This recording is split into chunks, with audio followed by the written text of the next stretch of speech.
الحمدللہ علی من قال اقیموا الصلاۃ وآتوا الزکاۃ والصلاۃ والسلام علی من صرح مصارف الزکاۃ اما بعد فاعوذ باللہ من الشیطان الرجیم بسم اللہ الرحمن الرحیم۔ ناظرین، آج کا ہمارا درس شریعت احکام زکوٰۃ کے متعلق ایک نہایت ہی اہم ترین مسئلے کے بارے میں صراحت کرنا ہے۔ مسئلہ یہ ہے کہ فقیر کو زکوٰۃ دی، بعد میں معلوم ہوا کہ وہ فقیر نہیں تھا، وہ غنی تھا، وہ سادات میں سے تھا، وہ ہاشمی تھا، وہ مستحق زکوٰۃ نہیں تھا، تو آیا اس شخص کی زکوٰۃ ادا ہوئی یا نہیں ہوئی، تو یا اس کو دوبارہ زکوٰۃ دینی پڑے گی؟ تو اس حوالے سے شریعت مطہرہ کی روح سے اس مسئلے کی دو صورتیں بنتی ہیں اور دونوں نہایت ہی اہم ہے، لہذا توجہ سے سنیں۔ ایک صورت میں زکوٰۃ ادا ہو جاتی ہے اور ایک صورت میں زکوٰۃ ادا نہیں ہوتی۔ پہلی صورت یہ ہے کہ اگر اس شخص نے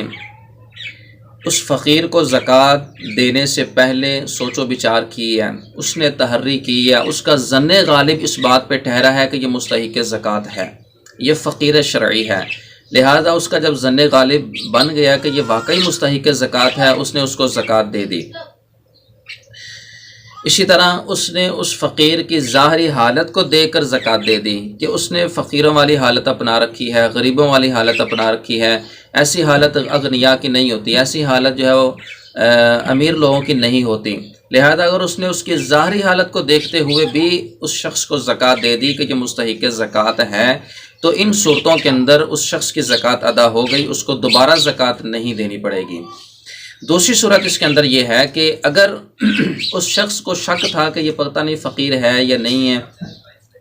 یا اسی طرح اس کو ظن غالب ٹھہرا کہ یہ فقیر نہیں ہے پھر بھی اس نے زکوٰۃ دے دی، یا اسی طرح اس بندے نے سوچ و بچار کیا ہی نہیں ہے، اپنے کام میں لگا رہا، کاروبار میں لگا رہا، جو بھی مانگنے والا ہے اس کو بولا اس کو زکوٰۃ دے دو، تو بغیر سوچے سمجھے زکوٰۃ دی، یا شک کی بنا پہ زکوٰۃ دی، یا یہ ہے کہ اس کو پتہ ہو کہ یہ مستحق زکوٰۃ نہیں ہے پھر بھی صلہ رحمی کی بنا پہ اس نے زکوٰۃ دے دی، تو ان تمام صورتوں کے اندر اس شخص کی زکوٰۃ ادا نہیں ہوگی۔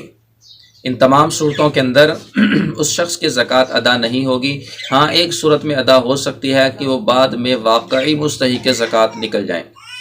بعد میں واقعی وہ مستحق زکوٰۃ ہوں، بعد میں پتہ چلا کہ میں نے بغیر سوچے سمجھے جس کو زکوٰۃ دی تھی وہ تو واقعی مستحق زکوٰۃ تھا، میں نے شک کی بنا پہ جس کو زکوٰۃ دی تھی وہ واقعی مستحق زکوٰۃ تھا، تو اگر بعد میں ان کا حال کھلے اور وہ واقعی مستحق زکوٰۃ نکل آئیں تو پھر بھی زکوٰۃ دینے کی ضرورت نہیں ہے، زکوٰۃ ادا ہو گئی۔ اور اگر وہ مستحق زکوٰۃ نہیں نکلتے تو اب زکوٰۃ دوبارہ دینی پڑے گی، کیونکہ اس نے اولاً جو شریعت نے اس کو جس چیز کا مکلف کیا تھا اس کے اوپر اس نے عمل نہیں کیا، اس نے سوچ و بچار نہیں کیا، اس نے ظن غالب کے اوپر عمل نہیں کیا، اس نے بغیر سوچے سمجھے یا شک کی بنا پہ اس کو زکوٰۃ دے دی ہے، لہٰذا ایسی صورت میں اس شخص کو دوبارہ زکوٰۃ دینی پڑے گی۔ تو اس فرق کو ملحوظ رکھنا اور زکوٰۃ دیتے وقت اس کا جو نا وہ لحاظ رکھنا بہت ضروری ہے، بس صورت دیگر زکوٰۃ جو ہے نا وہ ہو سکتا ہے ادا نہ ہو۔ تو اس مسئلے کو فتاوی عالمگیری کے اندر بڑی صراحت کے ساتھ بیان کیا گیا ہے، چنانچہ یہی مفہوم ہے اس کی تمام عبارات کا۔ میں آپ کے سامنے صرف فتاوی عالمگیری کی جو عبارت ہے کتاب الزکاۃ کی وہ آپ کے سامنے رکھتا ہوں۔ چنانچہ فتاوی عالمگیری کے اندر اس چیز کی صراحت فرمائی کہ اذا شک وتحرى فواقع فی اکبر رأیہ انہ محل الصدقہ فدافع الیہ او سأل منہ فدافع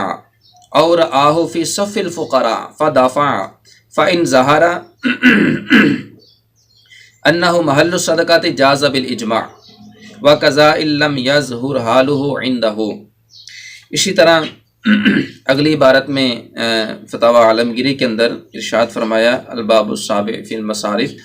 کہ اذا ظہر انہ غنی او ہاشمی او کافر او مولا الہاشمی او الولدان او المولودون او الزوج او الزوجۃ فإنہ یجوز وتسقط عنہ الزکاۃ، کہ بعد میں اگر یہ معلوم بھی ہو گیا کہ یہ زوجہ تھی یا شوہر تھا لیکن تحری کر کے اس نے دیا تو زکوٰۃ ادا ہو گئی۔ اسی طرح دوسری صورت کے بارے میں ارشاد فرمایا کہ وَإِذَا دَفَعَهَا وَلَمْ يَخْطُرْ بِبَالِهِ أَنَّهُ مَصْرَفٌ أَمْ لَا فَهُوَ عَلَى الْجَوَازِ إِلَّا إِذَا تَبَيَّنَ أَنَّهُ غَيْرُ مَصْرَفٍ وَإِذَا دَفَعَهَا إِلَيْهِ وَهُوَ شَاكٌ وَلَمْ يَتَحَرَّ أَوْ تَحَرَّ وَلَمْ يَظْهُرْ لَهُ أَنَّهُ مَصْرَفٌ أَوْ غَلَبَ عَلَى ظَنِّهِ أَنَّهُ لَيْسَ بِمَصْرَفٍ فَهُوَ عَلَى الْفَسَادِ الا اذا تبین انہ مصرف، کہ دوسری صورت کے اندر اس نے تحری کی نہیں ہے، اس کو پتہ چلا کہ یہ مستحق زکوٰۃ نہیں ہے، یا اس نے شک کی بنا پہ زکوٰۃ دے دی ہے، تو ایسی صورت میں اس کی زکوٰۃ ادا نہیں ہوگی۔ ہاں جب کہ معلوم ہو جائے کہ یہ واقعی مستحق زکوٰۃ ہے تو پھر زکوٰۃ ادا ہو جائے گی، لیکن اس طرح کی پھر بھی بے احتیاطی نہیں برتنی چاہیے۔ کوشش کی جائے کہ جب زکوٰۃ دی جائے تو سوچ و بچار کر کے دل جمے تو پھر زکوٰۃ دی جائے، بس صورت دیگر اس شخص کو زکوٰۃ نہ دی جائے۔ اللہ تعالی ہمیں شریعت مطہرہ کے مطابق عمل کی توفیق عطا فرمائے، آمین بجاہ النبی الامین صلی اللہ علیہ وسلم۔